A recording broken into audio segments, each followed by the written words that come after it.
Rendei graças ao Senhor, invocai o seu nome. Fazei conhecidos entre os povos os seus feitos. Cantai-lhe salmos, narrai todas as suas maravilhas. Gloriai-vos no seu santo nome. Alegre-se o coração dos que buscam ao Senhor. Salmo 105, verso de 1 a 3. Muito bom dia, graça e paz, irmãos. Vamos adorar a Jesus, reunidos aqui para dispor o coração e adorar aquele que nos salvou e nos amou. Vamos fazer uma oração, então, iniciando o nosso culto. Bendito Deus, eterno Pai, nós te louvamos e bendizemos o teu nome, porque temos experimentado a tua salvação. Diariamente, ó Deus, os nossos pecados têm sido perdoados.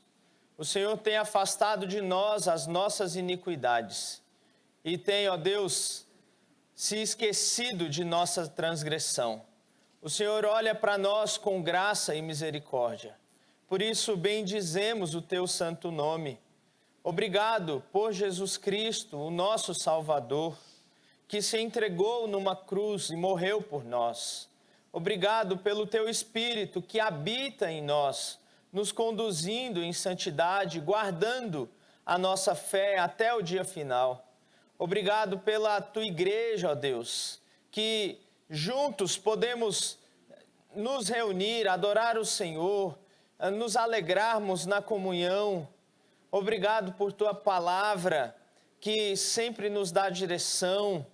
Muito obrigado. Obrigado por todas as bênçãos que o Senhor tem derramado sobre nós, nossas famílias, ó Deus. Nós te louvamos e te agradecemos. Recebe, portanto, Senhor, o nosso culto nesta manhã.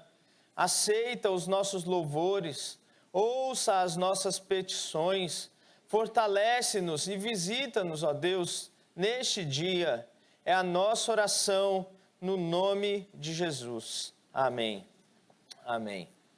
Quero convidar o pastor Waldenberg, ele tem alguns avisos, e após o pastor Waldenberg, o Carlos Guedes também terá oportunidade.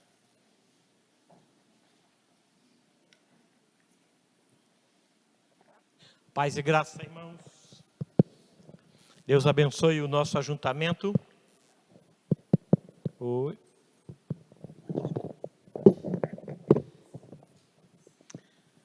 Muito bom vê-los, muito bom reunirmos para cultuar o Senhor. Tenho algumas notícias e eu vou começar com uma ótima notícia.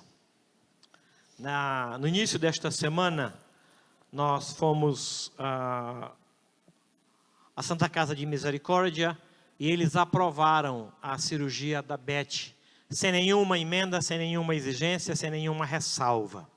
Nós entendemos que isso foi uma enorme, uma gigante bênção da parte do Senhor. Nessa sexta-feira agora iremos ao médico levar esse laudo de aprovação da cirurgia, de liberação da cirurgia e marcar a data. Nós ainda não sabemos quando, o desejo do nosso coração é que ela esteja com os filhos por ocasião do Dia das Mães e depois a cirurgia ela foi marcada ou agendada até o dia 21 de maio. Mas logo próximo do Dia das Mães, nós pedimos a ele uma semana a mais, prorrogar para uma semana a mais. Eles nos deram 2 meses. A gente não tem nenhuma pressa de fazer a cirurgia, nenhuma, mas o Senhor tem dado essa direção.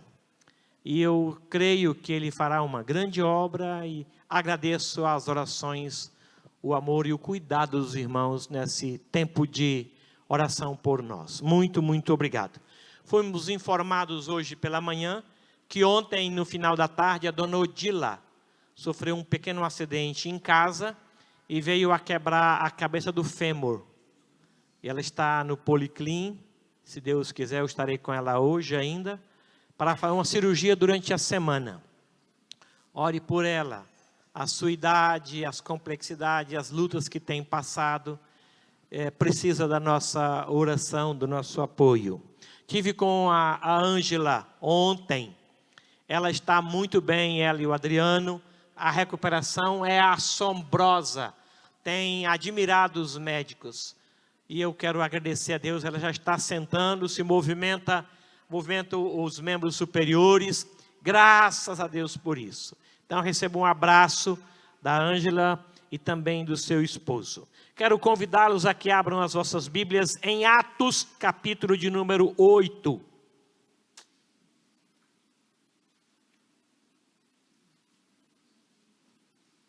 Versículo 29.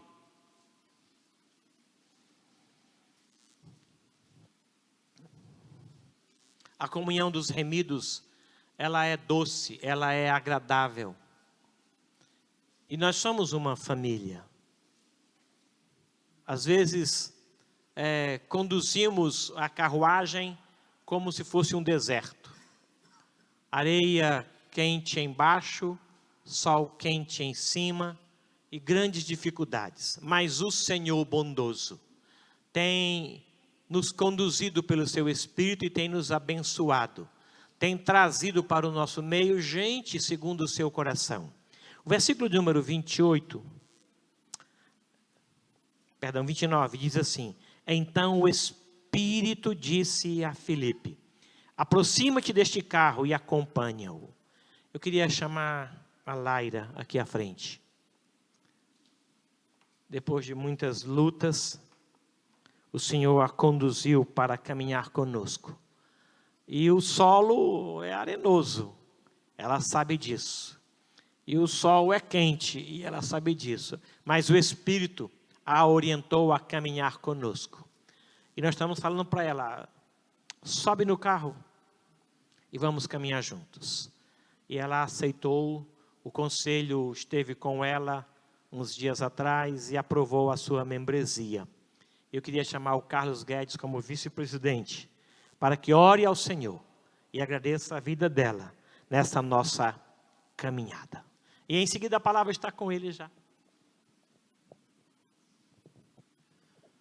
Bondoso Deus, na tua presença, Senhor, queremos agradecer pela vida da Laira, Senhor, como o Senhor a chamou para a salvação através de Jesus Cristo. E por isso, Senhor, ela é nossa irmã em Cristo Jesus. Te louvamos por isso, te louvamos, Senhor, porque o Senhor tem conduzido a sua vida e, ó Deus, a trouxe para cá no nosso meio. Que o Senhor mesmo a abençoe aqui e que nós, ó Deus, na comunhão dos irmãos, possamos também abençoá-la. Muito obrigado, Senhor, pela tua igreja. E que o Senhor mesmo nos abençoe, que o Senhor mesmo nos conduza, de maneira que na tua presença, todos nós reunidos, a Laira e todos nós, possamos honrar e glorificar o Senhor através das nossas vidas. Ó Deus de amor, nós oramos, Senhor, no nome de Jesus. Amém.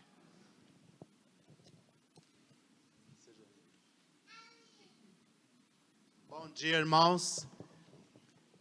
Sábado que vem é encontro de casais. Nós teremos um encontro de casais aqui na nossa igreja.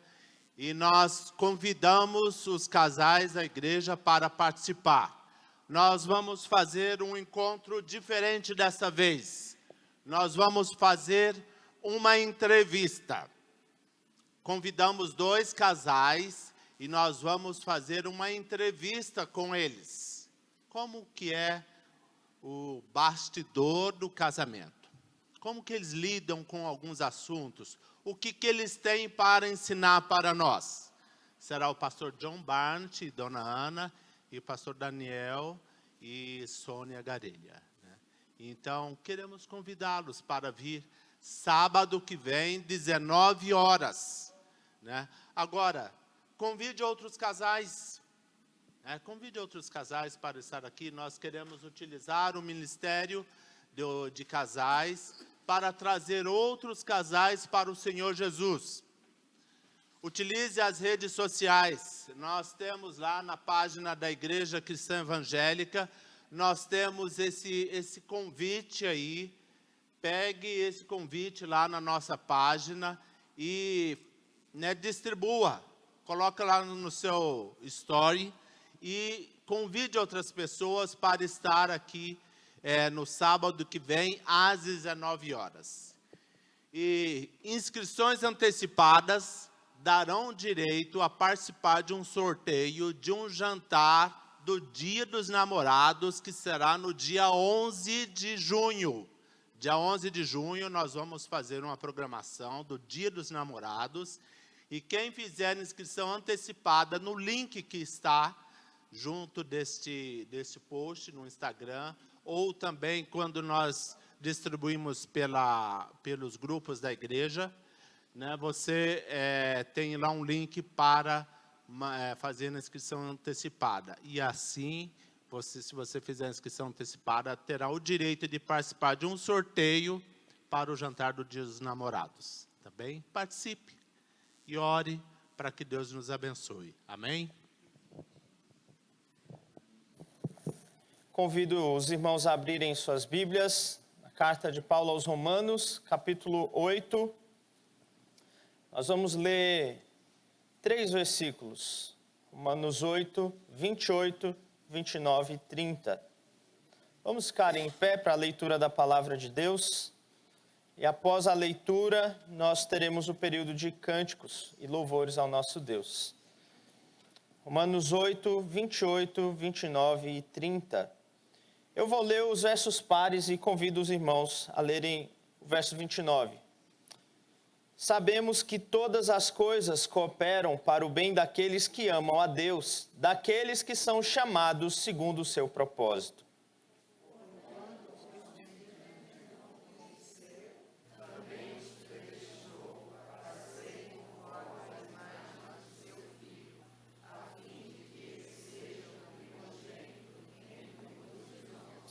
E aos que predestinou, a estes também chamou. E aos que chamou, a estes também justificou. E aos que justificou, a estes também glorificou. Amém. Vamos cantar ao Senhor, continuando em pé, para cantarmos juntos ao nosso Deus.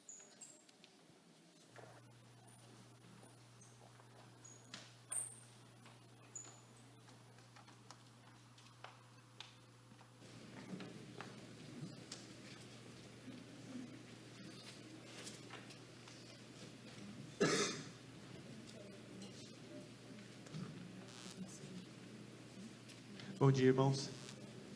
É bom estar na casa de Deus para cantar um pouco. Essa primeira música, ela fala da alegria da salvação de um perdido.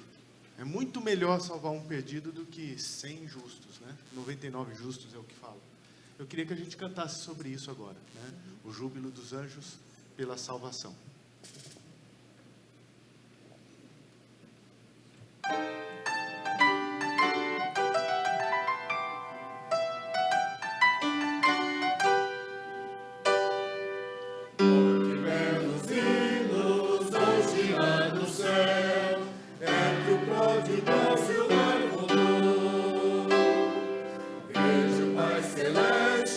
Prestes a abraçar este filho que ele tanto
Tessalonicenses 4,16 diz assim: portanto, o Senhor mesmo, dada a sua palavra de ordem, ouvida a voz do arcanjo e ressoada a trombeta de Deus, descerá dos céus, e os mortos em Cristo ressuscitarão.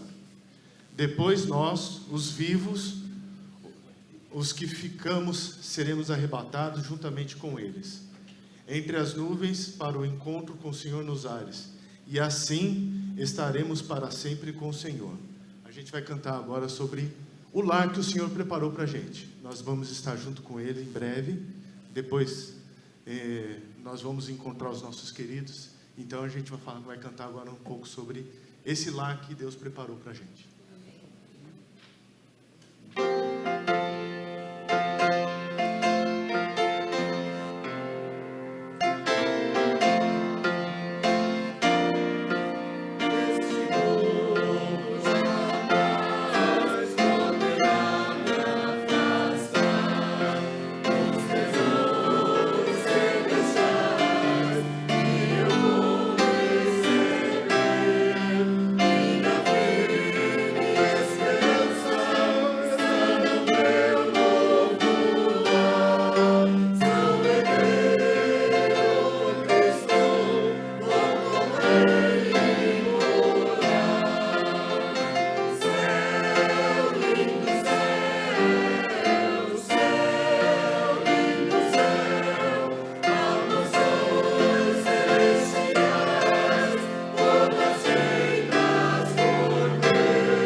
Vamos cantar mais uma música, e ela fala da glória do Senhor. Quando a gente vê a glória dele, isso faz a diferença.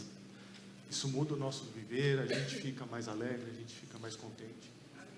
Né? Então a gente vai cantar agora sobre quando a glória do Senhor for vista.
Obrigado, irmãos.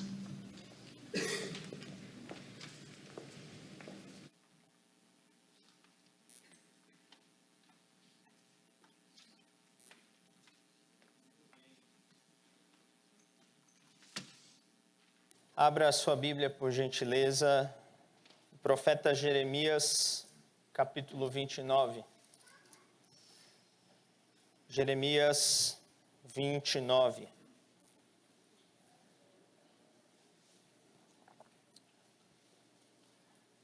Eu vou fazer a leitura desse texto, do verso 1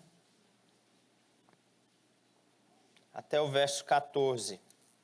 Jeremias 29, de 1 a 14, mesmo assentados, acompanhe aí a leitura do texto.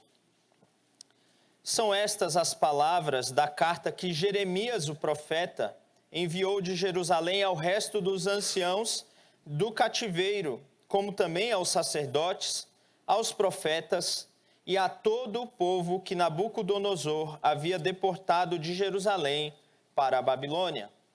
Depois que saíram de Jerusalém, o rei Jeconias, a rainha-mãe, os oficiais, os príncipes de Judá e Jerusalém e os carpinteiros e ferreiros. A carta foi mandada por intermédio de Elazar, filho de Safã, e de Gemarias, filho de Uquias, os quais Zedequias, rei de Judá, tinha enviado à Babilônia, a Nabucodonosor, rei da Babilônia. E dizia: assim diz o Senhor dos exércitos, o Deus de Israel, a todos os exilados que eu deportei de Jerusalém para a Babilônia. Edificai casas e habitai nelas, plantai pomares e comei o seu fruto. Tomai esposas e gerai filhos e filhos. Tomai esposas para vossos filhos e dai vossas filhas a maridos, para que tenham filhos e filhas. Multiplicai-vos aí, e não vos diminuais. Procurai a paz da cidade para onde vos desterrei, e orai por ela ao Senhor, porque na sua paz vós tereis paz. Porque assim diz o Senhor dos exércitos, o Deus de Israel: não vos engane os vossos profetas que estão no meio de vós, nem os vossos adivinhos, nem deis ouvidos aos vossos sonhadores, que sempre sonham segundo o vosso desejo, porque falsamente vos profetizam eles em meu nome. Eu não os enviei, diz o Senhor. Assim diz o Senhor: logo que se cumprirem para a Babilônia 70 anos, atentarei para vós outros e cumprirei para convosco a minha boa palavra, tornando a trazer-vos para este lugar. Eu é que sei que pensamentos tenho a vosso respeito, diz o Senhor, pensamentos de paz e não de mal, para vos dar o fim que desejais. Então me invocareis, passareis a orar a mim, e eu vos ouvirei. Buscar-me-eis e me achareis quando me buscardes de todo o vosso coração. Serei achado de vós, diz o Senhor, e farei mudar a vossa sorte. Congregar-vos-ei de todas as nações e de todos os lugares para onde vos lancei, diz o Senhor, e tornarei a trazer-vos ao lugar de onde vos mandei para o exílio. Apenas até aqui. Vamos orar mais uma vez? Bondoso Deus, eis aqui a Tua palavra aberta diante de nós. Pedimos sabedoria e instrução para compreendermos a Tua palavra, Deus, para guardarmos no nosso coração, para meditarmos nela, para sermos transformados pela Tua palavra, Senhor, que é viva, que ela penetre no mais profundo do nosso ser nesta manhã e seja apta para discernir os nossos pensamentos, os caminhos mais profundos do nosso ser, ó Deus. Essa é a nossa oração nesta manhã, no nome de Cristo. Amém. Amém. Amém. Você já ouviu aquela música cujo refrão diz: o acaso vai me proteger enquanto eu andar Distraído. Uma música bem conhecida, talvez você já tenha ouvido nas rádios, por aí afora. Repare no que a música diz, que o acaso vai proteger. Muitas pessoas falam sobre acaso, sobre sorte, sobre destino, sobre karma, como se essas coisas fossem a razão pelas quais as coisas acontecem na vida delas. O crente, porém, entende isso de forma totalmente diferente. O crente não acredita em acaso, em destino, em sorte, em karma. O crente acredita na providência de Deus. Isto é, o crente acredita que tudo que existe acontece, guiado e governado pelo nosso Deus. Essa é a visão que as Escrituras nos ensinam. Essa é a doutrina que nós chamamos de doutrina da providência de Deus. E essa doutrina é tão importante hoje para nós, como foi em outros tempos da história. Essa doutrina, por exemplo, foi essencial para que José, lembram de José, lá no Egito, perdoasse os seus irmãos? Porque quando eles chegaram diante dele, José disse: não foram vocês que me enviaram para cá, foi Deus quem me enviou. Doutrina da providência. Ele poderia culpar os irmãos e dizer: vocês me enviaram para cá. Mas ele entendeu que por trás da ação dos irmãos dele, a ação pecaminosa dos irmãos dele, havia um Deus que estava governando e controlando a história. Essa doutrina foi consoladora para esse povo que recebeu essa carta exilado na Babilônia. Nós vamos falar um pouco mais à frente sobre esse contexto. Essa doutrina foi inspiradora para os discípulos, quando o Senhor Jesus disse a eles: eu vou enviar vocês para um mundo mau, como ovelhas no meio de lobos, e eles vão perseguir vocês, mas olha, saibam que nenhuma ave cai do céu sem a minha permissão. Eu sei, inclusive, quantos fios de cabelo vocês têm em vossas cabeças. Lá em Mateus, capítulo 10, verso 29 e 30. Essa doutrina foi essencial durante a história da igreja, quando o povo estava sendo perseguido, quando, diante de sofrimento, diante de frieza espiritual, a doutrina da providência sempre sustentou o povo de Deus nas situações mais difíceis em que o povo enfrentou.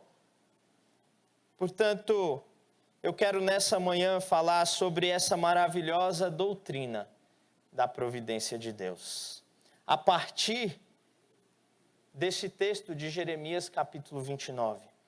Porque o Deus da aliança, o nosso Deus, é quem conduz a nossa história. Nós não estamos soltos ao acaso. Nós não estamos soltos a um destino. Nós não estamos nas mãos dos homens.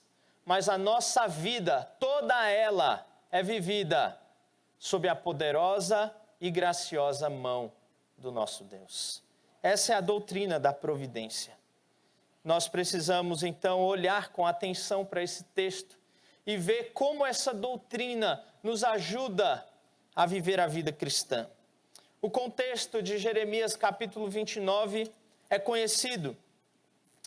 O povo de Israel foi chamado por Deus e se tornou uma grande nação. E Deus fez uma aliança com esse povo, a antiga aliança, cujos termos determinavam bênçãos em caso de obediência e maldições em caso de desobediência. Se você ler Deuteronômio capítulo 28, você vai ver claramente as bênçãos declaradas de Deus para o povo e as maldições caso eles desobedecessem. Está lá em Deuteronômio 28. É muito importante saber como funcionava a antiga aliança e entender que, por exemplo, quando o povo desobedecia a Deus, adorava outros deuses, Deus, por exemplo, não mandava chuva para as colheitas deles. Quando o povo, por exemplo, não entregava os dízimos de tudo aquilo que era produzido, Deus enviava um gafanhoto devorador que comiam as colheitas deles. Essas eram algumas das maldições da antiga aliança. E o que acontece no contexto da história de Israel é que o povo mais desobedece do que obedece. E então nós vemos que o povo está colhendo os resultados da desobediência. E uma das maldições descritas por Deus, lá em Deuteronômio 28, é que se o povo desobedecesse, se o povo fosse idólatra, se o povo abandonasse o Senhor, se o povo quebrasse a aliança, eles seriam expulsos da terra que o Senhor havia dado. E o que acontece na história é que, de fato, o povo vai ser expulso. Primeiro, o Reino do Norte, no ano de 722, pelo Império Assírio, é mandado para fora de Israel. Samaria, que é a capital, é destruída. Esse povo é expulso e exilado por vários pontos do Império Assírio. Depois, o Reino do Sul, na capital Jerusalém, agora pelo Império Babilônico, é sitiada, é invadida, é destruída, e o povo então é exilado. E é interessante ver que esse exílio no Reino do Sul acontece em 3 estágios, em 3 momentos diferentes. Primeiro, no ano 605, Nabucodonosor invade Jerusalém e ele leva a nobreza de Jerusalém para a Babilônia. É nesse grupo que vai Daniel e os seus amigos. Eles então são cativos, escravos agora da Babilônia. Alguns anos depois, 597 a.C., outra invasão da Babilônia, e dessa vez são levados os sacerdotes, os ferreiros, são levados, digamos assim, a classe média de Israel. E grande parte de Israel, os muros são destruídos nessa invasão de 597. Poucos anos depois, 586, novamente Nabucodonosor entra em Israel e dessa vez destrói o templo e leva cativo os outros que ficaram, deixando apenas os mais pobres e poucas pessoas em Jerusalém. Essa é a tragédia que acometeu o povo de Israel. Esse é o contexto dessa carta de Jeremias. Porque quando a carta diz assim: são estas as palavras da carta que Jeremias, o profeta, enviou de Jerusalém ao resto dos anciãos do cativeiro, como também aos sacerdotes e profetas e a todo o povo que Nabucodonosor havia deportado de Jerusalém para a Babilônia. O povo está então cativo, tiveram as suas casas destruídas, perderam entes queridos na guerra, perderam os seus negócios, perderam os seus bens, perderam a sua liberdade, e eles estão escravos na Babilônia. Esse é o contexto da carta. Mas repare o que diz o verso 4. Assim diz o Senhor, Rei dos Exércitos, o Deus de Israel, a todos os exilados que eu deportei. Deus havia mandado o povo para a Babilônia. Veja, doutrina da providência de Deus. Deus usou o império da Babilônia. Deus usou Nabucodonosor. Deus usou meios e Deus exilou o povo. Não foi simplesmente Nabucodonosor. Quando nós vivemos a vida cristã, nós não enxergamos as coisas simplesmente a partir da realidade em que estamos vendo. Por trás desta realidade, a mão de Deus está conduzindo a história. Essa é a doutrina da providência. Eu quero então ver aqui com os irmãos 3 ensinamentos ou 3 instruções que Jeremias deu ao povo nessa carta e aplicar isso para a nossa vida. Observe comigo o verso 5 e até o verso 7. Diz assim: edificai casas e habitai nelas, plantai pomares, comei o seu fruto, tomai esposas, gerai filhos, tomai esposas para os vossos filhos, multiplicai-vos, procurai a paz da cidade para onde vos desterrei, e orai por ela, porque na sua paz vós tereis paz. Deus está dizendo, vivam na cidade, vivam onde eu coloquei vocês. Não importa o que já aconteceu, não importa o que vocês passaram até agora. O Senhor diz, vivam aí, procurem viver em paz, se casem, tenham filhos, vivam a vida no exílio, porque fui eu que mandei vocês para ir. Eu não quero que vocês fiquem em depressão, eu não quero que vocês fiquem aí reclamando da vida o tempo todo. Eu não quero que vocês fiquem simplesmente lamentando o tempo todo, porque fui eu, o Senhor, quem mandei vocês para ir. Vejam o que o Senhor está dizendo. Vivam esta realidade, porque isto não está fugindo da minha vontade para vocês. A minha vontade é que vocês, Deus estava dizendo para eles, vivam na Babilônia. Veja, Deus está conduzindo a história do povo. Deus está guiando, Deus está direcionando o povo. É interessante nós observarmos sempre que toda a história de Israel no Antigo Testamento, toda a antiga aliança, funciona para nós como uma representação visível de uma realidade espiritual invisível. Então, Deus, por exemplo, tira Israel do Egito numa redenção física, mas a Bíblia diz que essa redenção acontece espiritualmente, quando Deus nos tira do império das trevas e nos leva para o reino do Filho do seu amor. Então, quando nós olhamos a história de Israel, nós devemos vê-la como um exemplo, como uma ilustração, para nós entendermos o que Deus está fazendo em nossa vida espiritual. E quando nós pensamos, então, em Deus exilando o seu povo, mandando para a Babilônia, nós podemos entender que nós hoje, enquanto povo de Deus, também estamos exilados. A Bíblia diz que nós somos peregrinos em terra estranha. Nós não somos desta terra. Nós não pertencemos a este mundo. A nossa casa, o nosso lar, é a verdadeira Jerusalém, a Jerusalém celestial. Ela é a nossa pátria. Nós estamos aqui de passagem como que exilados vivendo neste mundo. Mas a nossa casa não é aqui.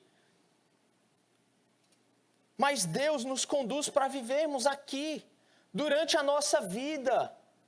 Veja, seria talvez muito melhor ou mais fácil, digamos assim, se no momento que nós fôssemos encontrados por Jesus, no momento da salvação, quando Deus vem e produz vida, quando nós estávamos mortos nos nossos pecados, no momento que o nosso coração é regenerado, nós fôssemos teletransportados para o céu. Imagina, você está vivendo aqui a sua vida, no momento que você se arrependeu dos pecados e creu em Jesus, puf, vai para o céu. Não vai mais viver em exílio, não vai mais viver no mundo. Por que que Deus não faz isso? Queridos, Deus tem os seus motivos. Nós não precisamos especular sobre os motivos de Deus. Nós precisamos saber que Ele quer que nós vivamos aqui, neste mundo. Ele tem planos para nós aqui. É isso que Ele espera de nós. Senão Ele já teria nos levado. Independente da sua idade. Talvez você pense, eu já sou muito velho. Eu não sei por que Deus não me leva. Deus tem planos para você aqui. Senão Ele já teria te levado. É isso que nós vemos nas Escrituras. O povo estava lá no exílio, mas Deus havia enviado o povo para lá. Deus tinha propósito que eles vivessem na Babilônia. Deus não queria que eles voltassem naquele momento para a terra prometida. É assim conosco. Se estamos aqui, é porque Deus deseja. Deus quer, é vontade dele. E quando nós cumprirmos a nossa função nesse plano de Deus, sabe o que vai acontecer? Ele vai nos chamar. Independente da idade. Independente da situação de saúde que você estiver. Independente do momento de vida que você estiver. Deus vai te chamar. Veja, Ele conduz a nossa história. Nós não temos controle sobre a nossa vida. Nós não podemos acrescentar nenhum dia sequer à nossa vida. Jeremias manda a carta para o povo dizendo: vivam na cidade. Vivam a vida que Deus está dando. Não fiquem reclamando. Almejem sim voltar para a terra prometida, mas vivam a vida aqui com alegria. Orem pela cidade. Façam diferença onde vocês estão. Sejam fiéis ao Senhor onde vocês estão. Porque eu vou abençoar essa cidade e na paz dela vocês também terão paz. É isso que Deus espera de nós enquanto povo dele. Enquanto nós que estamos no exílio, aguardando o retorno para a terra prometida, Deus deseja que nós sejamos a presença fiel aqui, que nós façamos diferença nesse mundo. Oremos pela paz do nosso mundo, da nossa cidade, e Deus vai conduzindo a nossa história. Essa foi a primeira instrução de Jeremias para o povo que estava lá, no exílio, escravos, tristes. Segunda instrução, verso 8 e 9, olha o que diz. Porque assim diz o Senhor dos Exércitos, o Deus de Israel: não vos engane os vossos profetas que estão no meio de vós, nem os vossos adivinhos, nem deis ouvidos aos vossos sonhadores que sempre sonham segundo o vosso desejo, porque falsamente vos profetizam eles em meu nome. Eu não os enviei.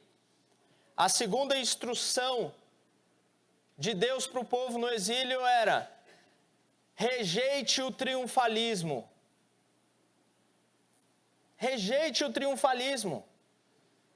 Em outras palavras, havia um grupo de profetas, de sonhadores, de adivinhos ali no meio do povo que estava dizendo: olha, Deus vai nos tirar amanhã da Babilônia para a terra prometida.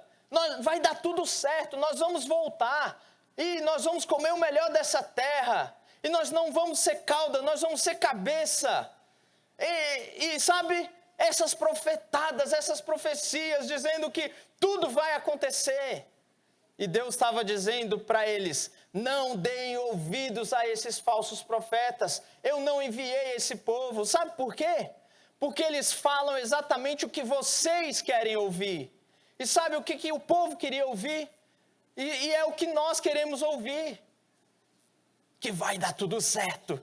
Que nós não vamos passar pelo sofrimento. Que a tragédia nunca vai chegar na nossa família.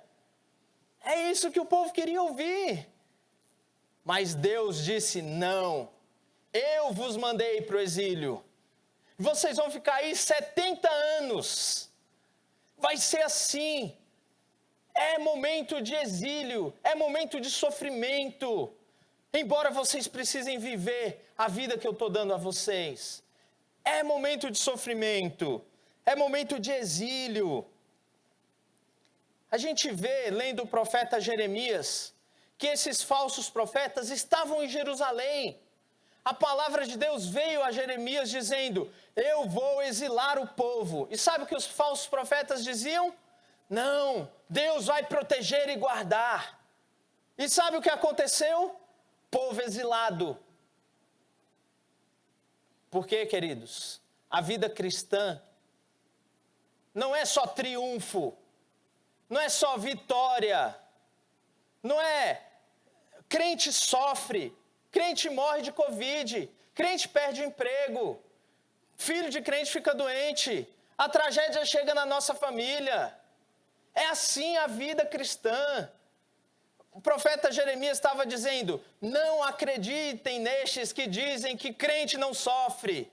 Não acreditem nesses que só dão profecias dizendo que tudo vai dar certo, dizendo que você vai prosperar, que na tua casa o mal não vai chegar. Não acredite nisso, porque pode ser plano de Deus que você passe pelo sofrimento.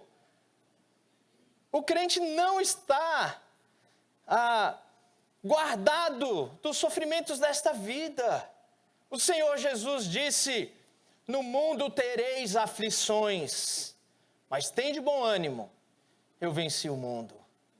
O Senhor não nos promete que nós não iremos sofrer a dureza dessa vida. Pelo contrário. Mas Ele diz: eu estarei com vocês todos os dias até a consumação dos séculos. Ele não disse para o povo: eu vou tirar vocês daí da Babilônia agora, eu vou restaurar a sorte de vocês agora, nenhum mal vai chegar a vocês agora.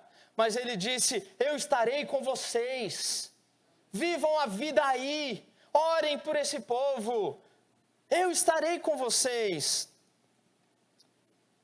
Assim como nos tempos bíblicos, o triunfalismo também é um problema nos nossos dias.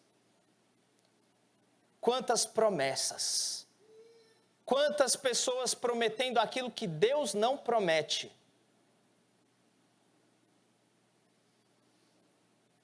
Quanta coisa falada em nome de Deus, e Deus diz: eu não os enviei. E quanto isso gera prejuízo para o testemunho de Cristo. Quantas pessoas estão feridas, estão desiludidas com a igreja, porque receberam uma promessa de cura e não foram curadas.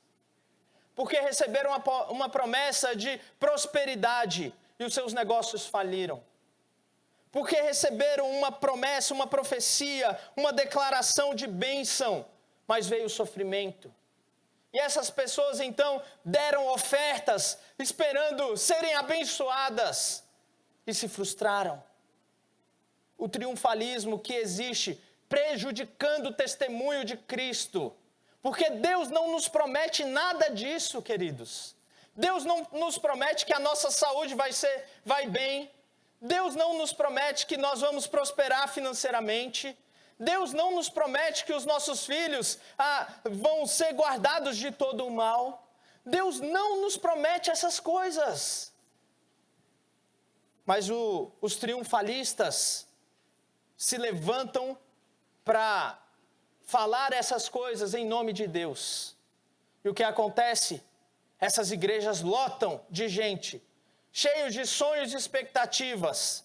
Elas estão lá não por causa de Deus, mas porque o que Deus pode dar, ou o que está sendo prometido a elas. Mas no final, são frustradas. Porque Deus não promete essas coisas. É isso que Jeremias estava dizendo àquele povo. Não olhem esses profetas. Olhem o que eu estou dizendo no nome de Deus. Eu sou profeta. Eu sou aquele que é portador da palavra de Deus. E nos nossos dias, queridos, não existe mais profeta nesse sentido. Alguém que vai te revelar o futuro. Não existe mais alguém que vai ter um sonho em nome de Deus e vai te revelar o teu futuro. Não creiam em adivinhações, em sonhos. Sabe por quê? Porque eles falam aquilo que você quer ouvir. Creia na palavra revelada de Deus, dada a nós, suficiente para dar direção para a nossa vida. Todas as promessas de Deus, tudo está aqui, queridos. Se você quer saber quais são as promessas de Deus para a tua vida, olhe para as Escrituras. Ela é muito mais segura do que alguém falando em nome de Deus. Ela é palavra inspirada, palavra de Deus. Rejeite, então, o triunfalismo. Triunfalismo só produz frustração. Às vezes nós somos bem triunfalistas, né? Nós somos assim. Nós acabamos fazendo promessas para as pessoas, no nome de Deus. Vai dar tudo certo. Você pode ter essa expectativa, não tem problema em ter essa expectativa, mas você tem que dizer uma expressão final completando: vai dar tudo certo, se Deus quiser. Eu não posso garantir que vai dar tudo certo, não tenho poder de fazer dar certo, mas eu creio num Deus que tem poder. E se Ele quiser, e se for parte do plano dEle para mim, vai dar tudo certo. Esse é o Deus que nós cremos. Portanto, nós precisamos saber que o triunfalismo é totalmente contrário à palavra de Deus. O sofrimento e a humilhação nos atingem muitas vezes para encontrarmos mais graça de Deus. Lembra do apóstolo Paulo? Ele disse lá em 2 Coríntios 12, 7, e para que eu não me ensoberbecesse com a grandeza das revelações, foi-me posto um espinho na carne. E ele orou, pedindo para Deus retirar aquele espinho. E sabe qual foi a resposta de Deus para ele? A minha graça te basta. Em outras palavras, eu não vou tirar você desse sofrimento, mas nesse sofrimento, a minha graça vai te encontrar. O sofrimento vem como provação de Deus para nos aperfeiçoar. Tiago 1, 2 diz assim: meus irmãos, tende por motivo de toda alegria o passardes por várias provações. Veja como a perspectiva da Escritura é diferente da nossa. Enquanto nós fazemos de tudo para fugir do sofrimento, Deus está dizendo que por vezes o sofrimento é necessário para trabalhar o nosso caráter, para nos aperfeiçoar, para que nós dobremos os nossos joelhos, nos prostremos diante do Deus Altíssimo. O sofrimento faz parte da vida cristã. Esse foi o caminho da cruz. O próprio Senhor Jesus passou pelo sofrimento, enfrentou a humilhação, a morte, a dor.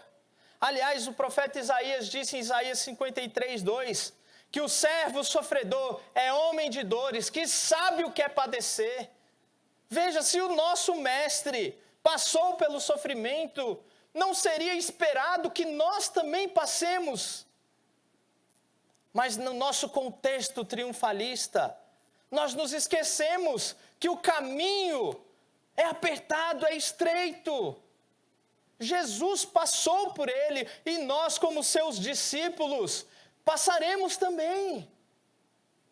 Nós devemos esperar isso, queridos. Não deve ser surpresa isso na nossa vida.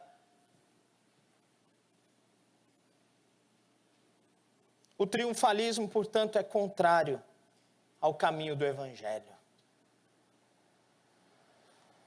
Mas Deus prova que nos ama através do sofrimento do seu Filho. Se Ele não sofresse, nós não seríamos salvos. Veja como o sofrimento faz parte do plano de Deus. Portanto, fuja, rejeite o triunfalismo. É muito melhor você ter uma visão bíblica, você acreditar na providência de Deus, você encontrar conforto na providência de Deus, do que na falsa paz, do que na falsa esperança. Terceira instrução de Jeremias para o povo, verso 10 a 14. Assim diz o Senhor: logo que se cumprirem para a Babilônia 70 anos, atentarei para vós outros e cumprirei para convosco a minha boa palavra, tornando a trazer-vos para este lugar. Deus está dizendo ao povo: eu tenho um plano, esse plano é perfeito, esse plano vai ser realizado. Esse plano é para o bem de vocês. Olha o verso 11. Eu é que sei que pensamentos tenho a vosso respeito, diz o Senhor, pensamentos de paz e não de mal, para vos dar o fim que desejais. Ou em outra tradução, para vos dar um futuro cheio de esperança. Deus tem bons planos para o seu povo. E Ele deseja que o seu povo confie nos planos dEle. Às vezes nós não entendemos os planos de Deus. Mas nós não precisamos entender. Nós precisamos crer no caráter dEle.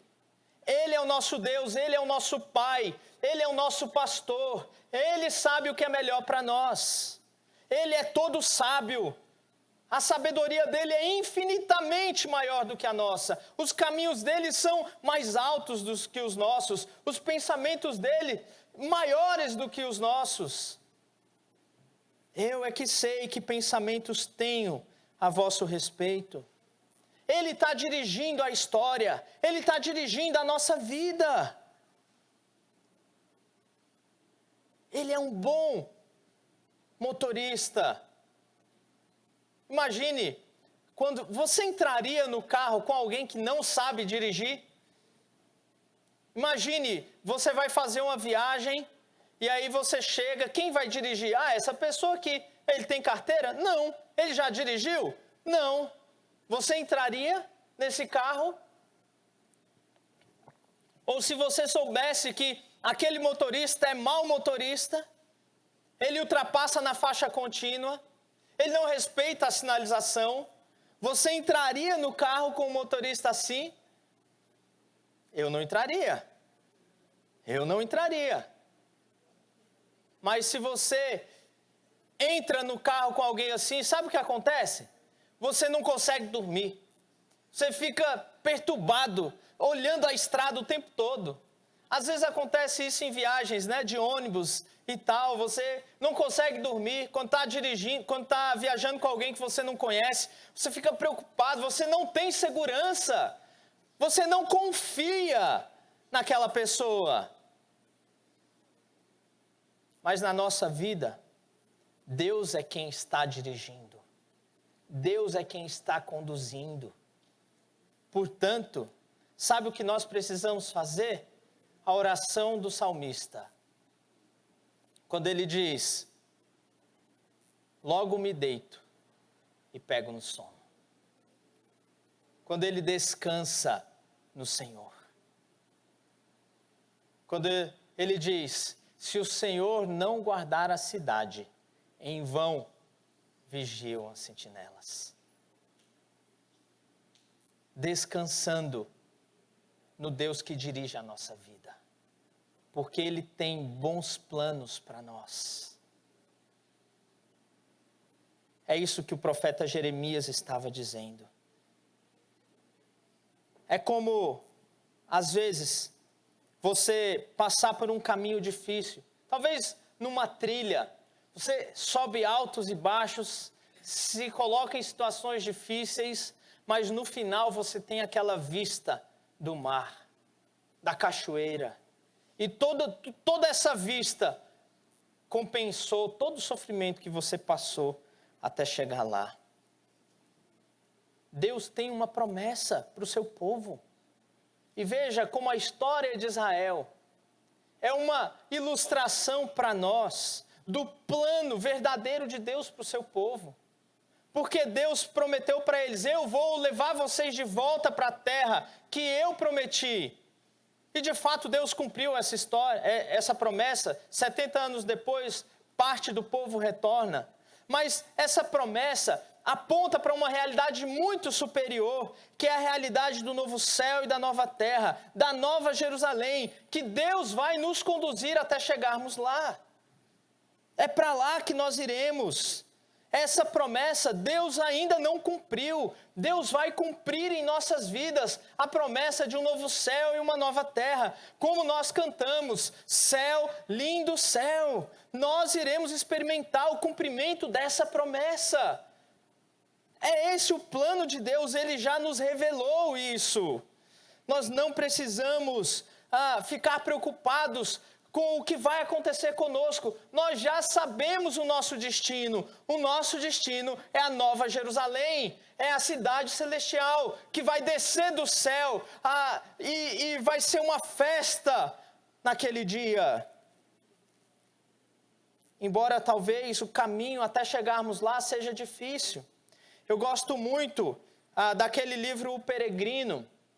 E o Peregrino narra a caminhada do cristão, saindo da cidade da destruição, indo até a cidade celestial. E o caminho é duro, queridos, é difícil. Ele passa, por exemplo, pelo desfiladeiro da dificuldade, pelo vale da sombra da morte, pela perseguição na feira das vaidades, pelo rio da morte, antes de chegar a cidade celestial. É esse o caminho do peregrino. Mas nós caminhamos certos de que chegaremos lá, porque o bom Deus está conduzindo a nossa vida. Essa é a doutrina da providência de Deus. Eu quero finalizar pensando em qual é a utilidade dessa doutrina para a nossa vida prática. Em primeiro lugar, essa doutrina é útil para que tenhamos paciência em meio às adversidades. O que está acontecendo em nossa vida não está fora do plano de Deus para nós. Portanto, tenhamos paciência no meio da adversidade, porque Deus está cuidando, Deus está conduzindo a nossa história. Mas essa doutrina é útil também para mostrarmos gratidão em toda a prosperidade. E fala sério, queridos, se nós fôssemos pegar e contar os dias da nossa vida, nós temos muito mais momentos de prosperidade do que de adversidade. Fala sério, se isso não é uma verdade na tua vida. É uma verdade na minha vida, pelo menos. A doutrina da providência nos leva a ter gratidão por esses momentos de prosperidade. Mas, por fim, a doutrina da providência nos faz olhar com esperança para o futuro, com confiança de que o nosso Deus está dirigindo e controlando tudo o que acontece em nossas vidas. Essa é a maravilhosa doutrina da providência de Deus. O crente não crê no acaso. O crente não crê no destino. O crente não crê no triunfalismo. O crente crê na mão invisível de Deus conduzindo todas as coisas em nossa vida. Eu quero encerrar a exposição desse dia convidando os irmãos a recitarem comigo a resposta do Catecismo de Heidelberg. Quando no passado o povo de Deus acreditava na providência de Deus e ensinava aos seus filhos sobre a providência de Deus. Então, vamos ficar em pé e ler juntos o que é a providência de Deus, para que você guarde isso na sua mente. Vamos lá, o que é a providência de Deus? É a força todo-poderosa e presente com que Deus, pela sua mão, sustenta e governa o céu, a terra e todas as criaturas. Assim, ervas e plantas, chuva e seca, anos frutíferos e infrutíferos, comida e bebida, saúde e doença, riqueza e pobreza, e todas as coisas não nos sobrevêm por acaso, mas de sua mão paternal. Essa é a doutrina da providência de Deus. Creia nisso, seja consolado, seja encorajado, encontre esperança na rica palavra de Deus para nós. Vamos orar? Senhor Deus, obrigado, porque sabemos que o Senhor é quem conduz a nossa história. a despeito dos nossos pecados, a despeito dos pecados de outros, a despeito da maldade do homem, a despeito dos sofrimentos desta vida, a nossa vida é conduzida em Tuas mãos poderosas, ó Deus. Por isso nós encontramos paz, alegria e conforto nesta vida. Recebe a nossa gratidão, Deus, e nos ajude no dia mau a lembrarmos desta maravilhosa doutrina. Essa é a nossa oração no nome de Jesus. Amém. Amém. Sentai-vos, queridos. Nós vamos ter aqui um pós-lúdio, um pós-mensagem, e após nós encerraremos o nosso culto com uma oração.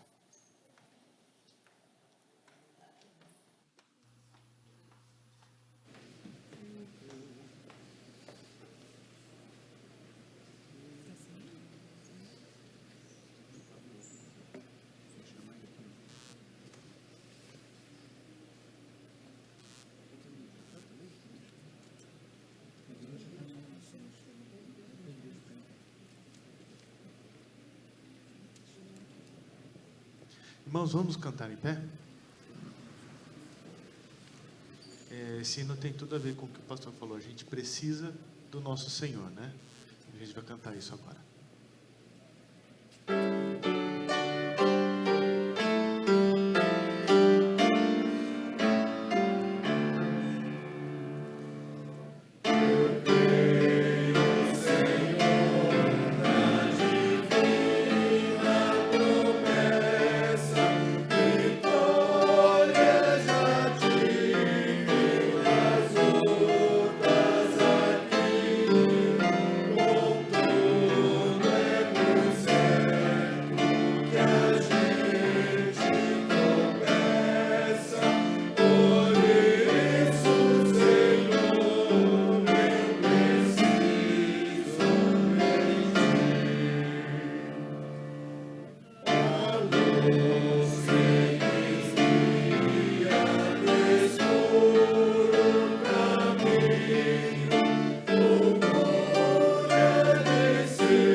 Após o culto, nós teremos a nossa escola bíblica. Todos os irmãos, amigos, visitantes estão convidados a participarem conosco às 10h30.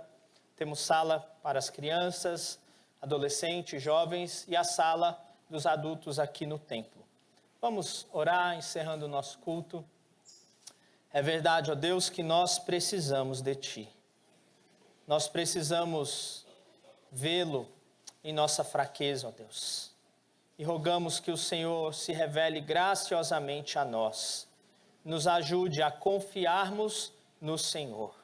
Abençoe-nos, ó Deus, e glorifica o Teu nome em nossas vidas.